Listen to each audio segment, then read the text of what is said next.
Well, a very, very warm Sunshine Coast welcome to the Prime Minister. It's wonderful to have you here, Prime Minister, on this winter's day on the Sunshine Coast. Every day like this is just like this on the sunny coast, PM. On behalf of my colleague Ted O'Brien, we want to welcome you to the Sunshine Coast. It's absolutely fantastic to have you here. Today's a great day, but it's also a sad day. We know that many of our southern cousins are doing it tough down in Victoria, and our hearts go out to them. Our hearts and thoughts and prayers go out to them. On the Sunshine Coast here, we're not immune from that. Whilst we haven't experienced the same extent of this crisis from a health perspective, we're certainly experiencing the troubles that are flowing from the economic consequences. Now, there's 20,400 businesses on the Sunshine Coast, employing tens of thousands of Sunshine Coast locals that are doing it tough. And those 20,400 businesses are getting JobKeeper.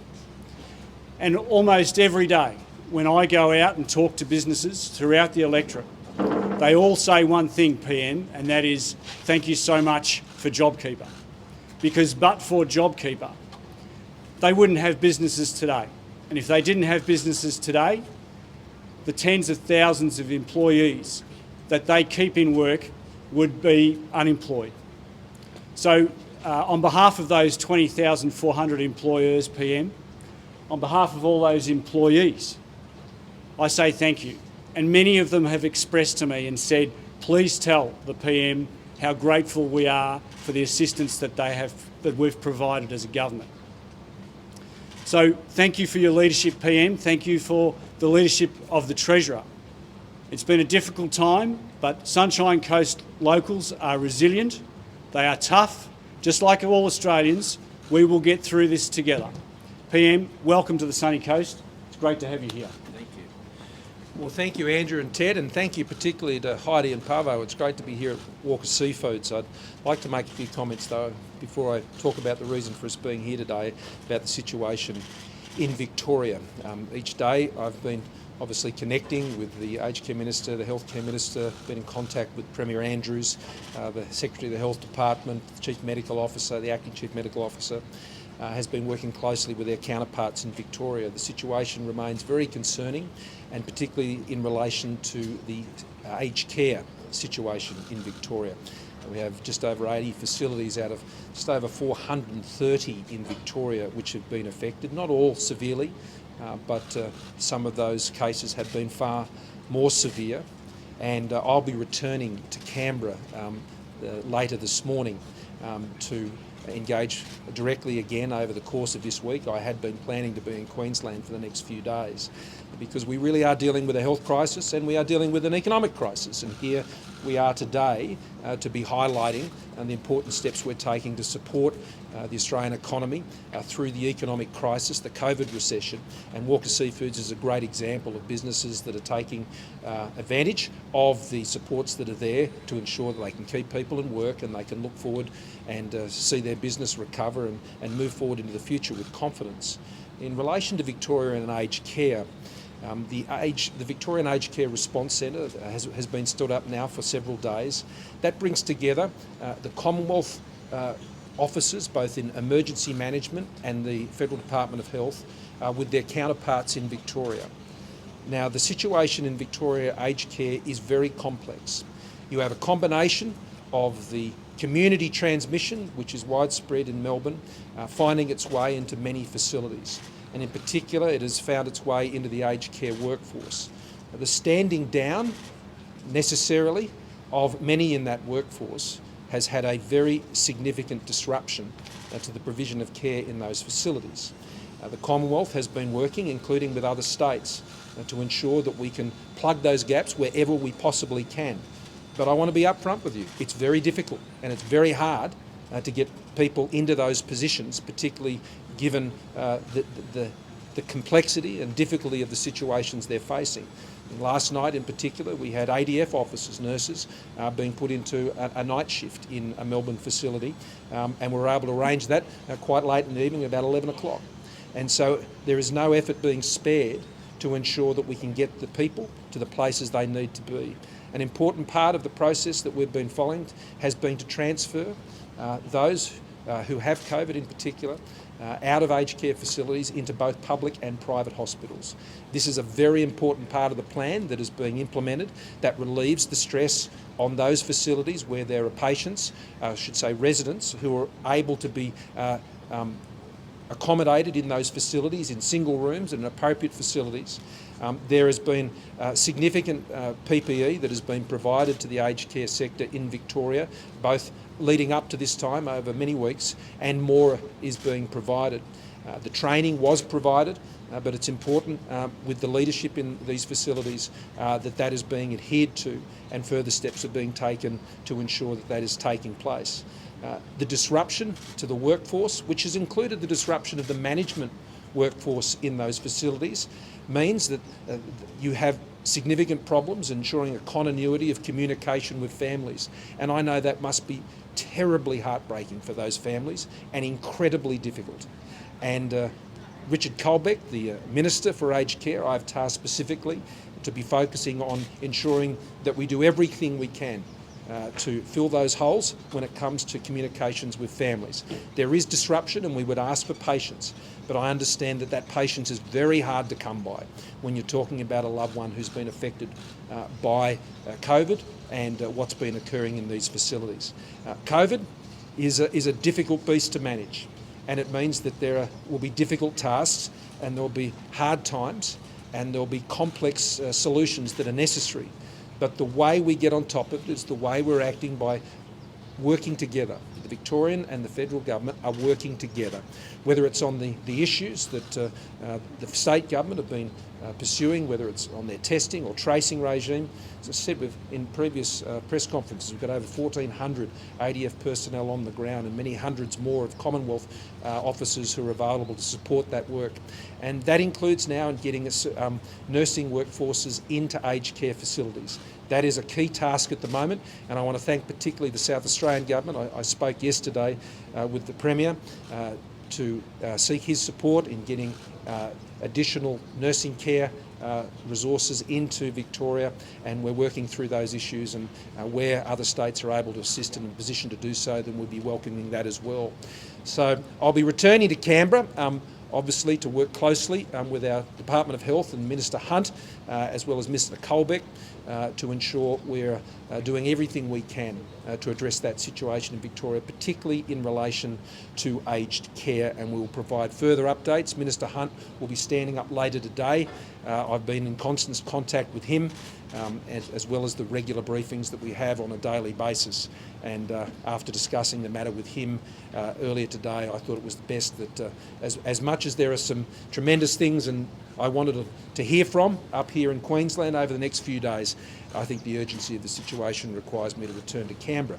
But to come back to the reason we're here today and to be joining Walker Seafoods, what is encouraging about Walker Seafood's story is, despite the challenges of COVID, and as Andrew said, while Queensland has been spared the worst of the health circumstances of the COVID crisis, they have not been immune to the economic impacts.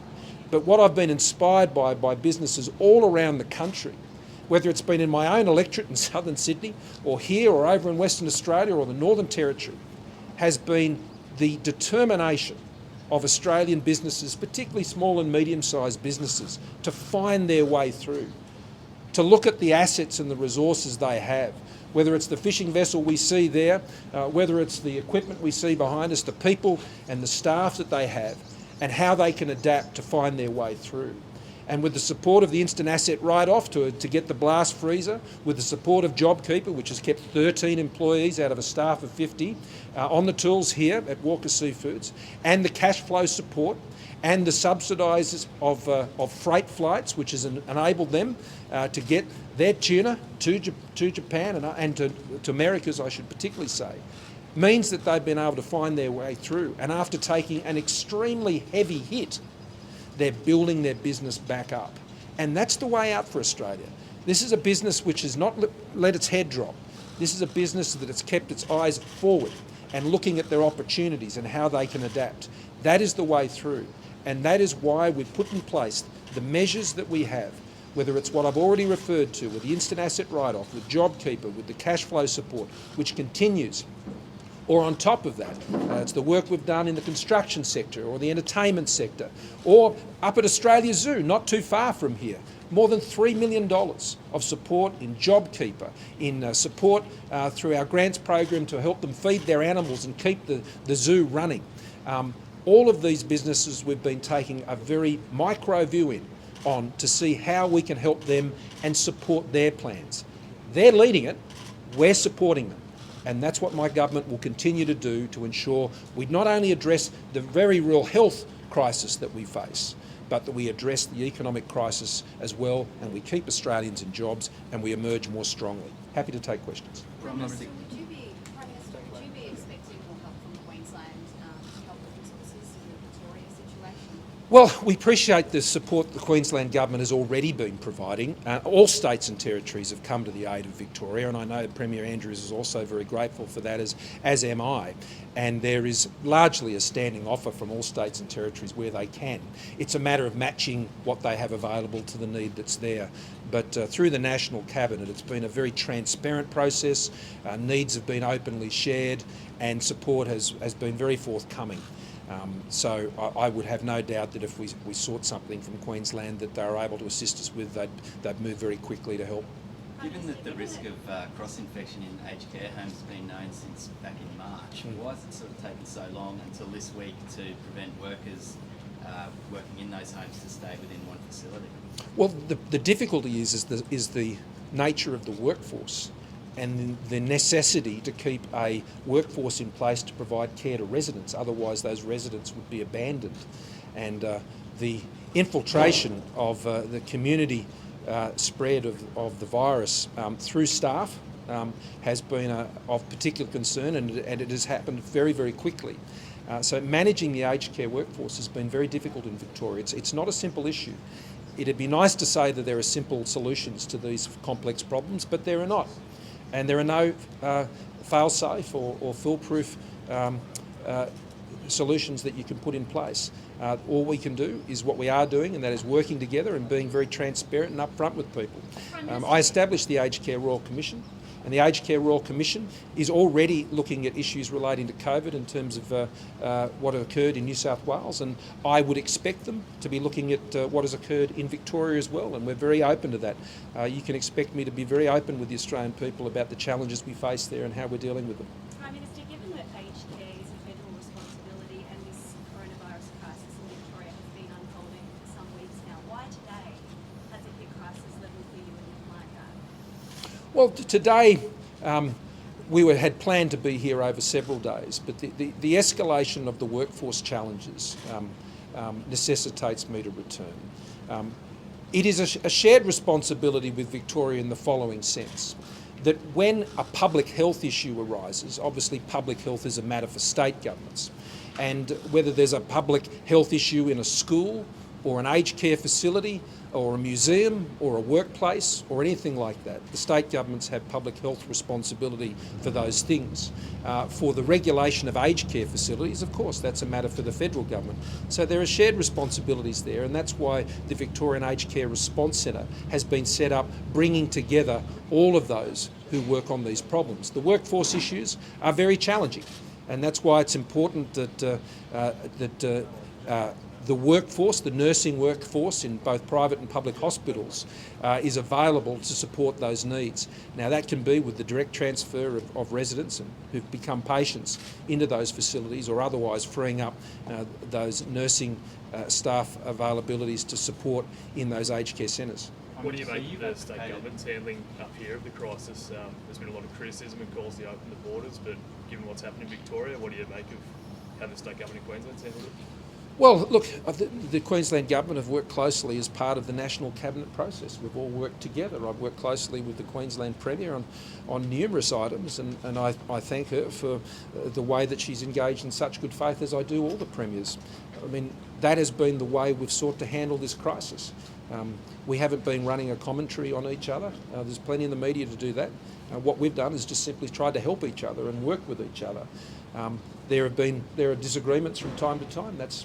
That's to be expected. But it is important that we get the resources to where they need to go, and that we take the health advice, which we have been doing.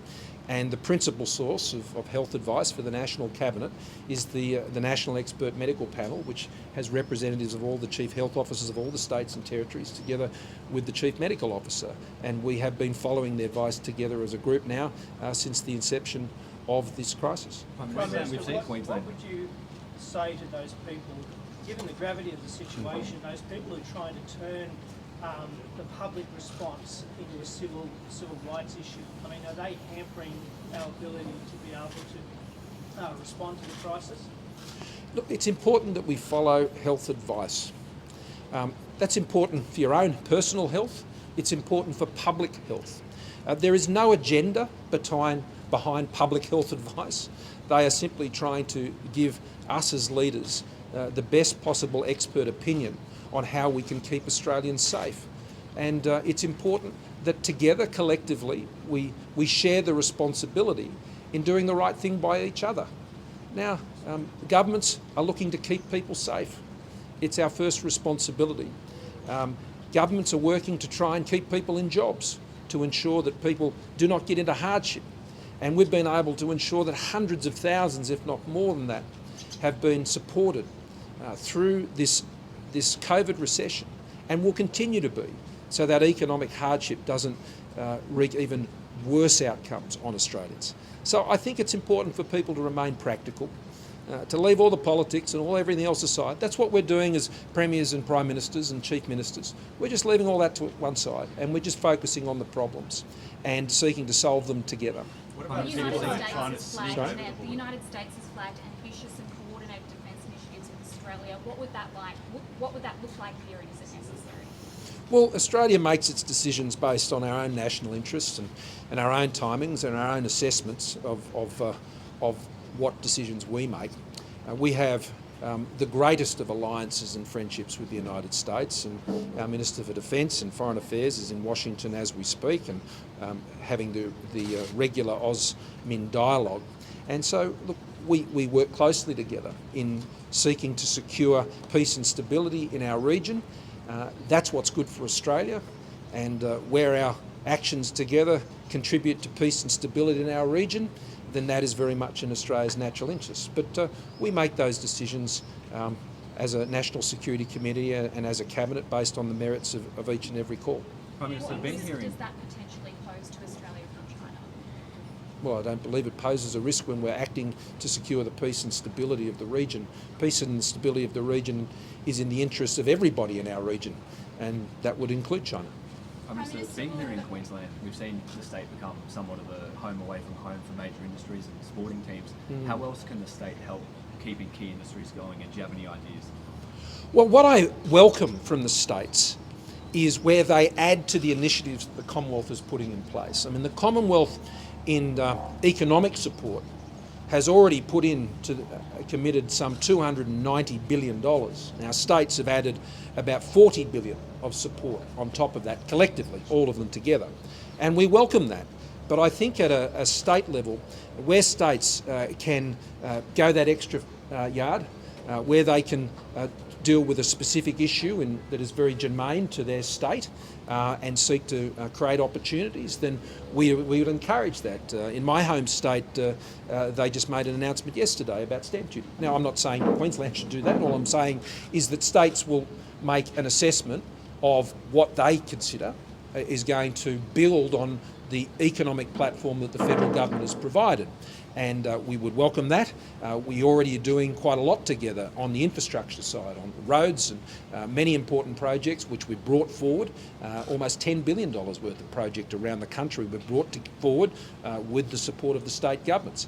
Queensland were one of the first states to come on board with our skills initiative. We put $500 million down, and Queensland have come on board with that. Queensland have also indicated they'll be supporting moving to single touch approvals on the EPBC Act. Welcome that as well. So we've got to get the cost of doing business down. And Olivia and Pava were telling me about some of that today and a few things that we can think about on that front. But equally the regulation, whether it's at the local government level or the state level. And we've got to reduce the time delays of getting new investments going so businesses can invest. We can't continue to have confidence about jobs unless we continue to do the things that will support businesses to make investments. And a 60,000 investment in a blast freezer here at Walker Seafoods is supporting the 50 jobs that are here, because it means that Pavo can go and catch different fish because he can freeze them in the blast furnace and send it to a different market, which Heidi's been able to identify. So that's how businesses will make their way, and where the state governments can add to what we're doing, then we appreciate that effort. How frustrating is it that there's a project on the Darling Downs ready to go, the New Ackland coal mine, that they won't, the state government won't let go ahead? How frustrating is that with jobs ready to go? Well, it's a matter for the state government, and it's about walking the talk. The Queensland Premier says she won't hesitate to slam the border shut again should the situation get worse, say in New South Wales. Do you think that's a good approach? Do you see a situation where we might have to be close? Well, the approach we've taken as a Commonwealth government is we're one country, but there are parts of the country which need to be contained from other parts of the country, and Victoria is clearly in that situation. And when the New South Wales Victorian border was hardened, that was done after the New South Wales Premier, the Victorian Premier, and I met and agreed to do that, and then put the resources in behind how that would be managed. And for example, now we have the New South Wales government doing tracing on cases along the border towns as part of that border management operation between New South Wales and Victoria, and that is hopefully ensuring even better management of how those borders are working. States are making their own decisions about when they decide to put up borders or not. They assert their right to do that, and I'm not getting into that conversation, but follow the health advice. I certainly would agree that where there are parts of the country, whether there are outbreak zones in Sydney, which the New South Wales government is well on top of, or certainly across Victoria, or if, for example, it were to occur in Brisbane or the Sunshine Coast, then clearly it would be the right thing to do to prevent movement out of those areas into any part of Australia, into any part of Queensland, let alone out of the rest of the country. And so, dealing with outbreaks is going to continue until we have a vaccine. We're making unprecedented investments in securing a vaccine, and working through Gavi and many other international forums to ensure that we're supporting the development of a vaccine, and ensuring that we can both manufacture and distribute a vaccine, to ensure we have the licensing arrangements so the Commonwealth CSL will be in a position to manufacture it and get it through Australia. So we're making big steps there. So until we get to that point, we have to manage outbreaks in a way which doesn't shut the economy down, and I think New South Wales right now are demonstrating this very well. There are some concerning outbreaks in New South Wales, but they're getting on top of them extremely quickly and containing them, and they're able to keep their economy open, and they're able to get on top of an outbreak. And it is in Australia's national interest that they be successful. It's as important as that they can demonstrate that success as we right the situation in Victoria, which, in concluding, I just stress again to all of those affected, particularly the families of those in aged care facilities, I want to assure you that this has my number one focus. That's why I'm returning to Canberra, and to work closely with Minister Hunt and Minister Colbeck, and Brendan Murphy, the Secretary of the Department of Health, continue working closely with Premier Andrews and his government and his ministers, Emergency Management Australia, Lieutenant General Fruin and Commodore Hill, who are heading up the Defence Force operations both nationally and in the state of Victoria. There is a considerable and significant resource that is being applied, and senior level decision making, to ensure we do everything we can to get on top of this. But I don't want to kid Australians. It's not easy, and there will be setbacks, and there are heartbreaks, and there will be heartbreaks, and we want to do everything we can to prevent that. But the only way we will succeed is by focusing on the job at hand, focusing on working together, and just working methodically through these very difficult challenges. But I don't want anyone to underestimate how serious those challenges are. Thank you all very much, and thank you, Heidi and Pavo, for being able to join you here today. It's a tremendous commendation to you and the business that you've built, that it showed the resilience it has through these very difficult times. They're a great example to the rest of the country. Thank you all very much.